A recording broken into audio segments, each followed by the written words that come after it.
Welcome to our channel live for 100 years. So subscribe பண்ணாதவங்க மறக்காமல் subscribe பண்ணிக்கோங்க. இன்றைக்கி என்னோடய பையனோட last day to school. So இதோட சம்மர் ஹாலிடேஸ் தான். ஸோ அவரை பிக்கப் பண்ணறதுக்காக நான் ஸ்கூலுக்கு கிளம்பிட்டேன். ஸோ இங்கேருந்து ஒரு 1 கிலோமீட்டர் டிஸ்டன்ஸ் தான். ஒரு 5 மினிட்ஸ்லேயே ஸ்கூல் ரீச் ஆகிடலாம். ஸோ ரீச் ஆயாச்சு. ஸோ அவருக்காக வெயிட் பண்ணிகிட்ருக்கேன். ஸோ என் பையனோட மைண்ட் செட் என்னென்னா, அவர் லேட்டாக வந்து பிக்கப் பண்ணாவே பிடிக்காது.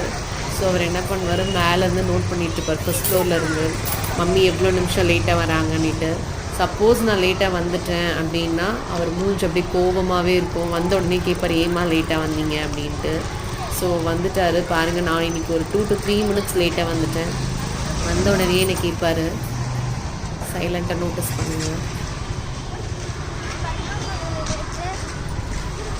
ஸோ பார்த்தீங்களா, கேட்டுட்டார். ஸோ அடுத்தது என்னென்னா, இன்றைக்கி இவிஎஸ் ஸ்லிப் டெஸ்ட்டில் சென்டம் எடுத்துட்டேன்னு சொன்னார்.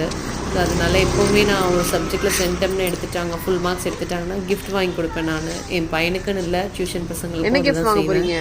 ஸோ அதனால் கிஃப்ட் வாங்க போகிறேன். ஓகே கோ. ஷூ கழட்ட முடியலையா? ஓகே கோ.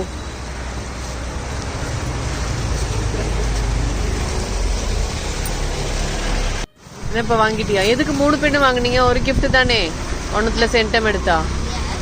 அப்புறம் 3 வாங்கினீங்க, இப்போவே வாங்கிட்டீங்களா? பத்தியா, ஏமாத்திரியா மம்மிய? Okay come. ஸ்கூல் முடிஞ்சிடுச்சுன்றதுக்காக தேவையில்லாதது வாங்கி கொடுக்காதீங்க வெளியில். ஸோ வீட்டில் ஹெல்தி ஃபுட் என்ன இருக்கோ அதை பசங்களுக்கு கொடுத்து ஹெல்த்தியாக வச்சுக்கோங்க.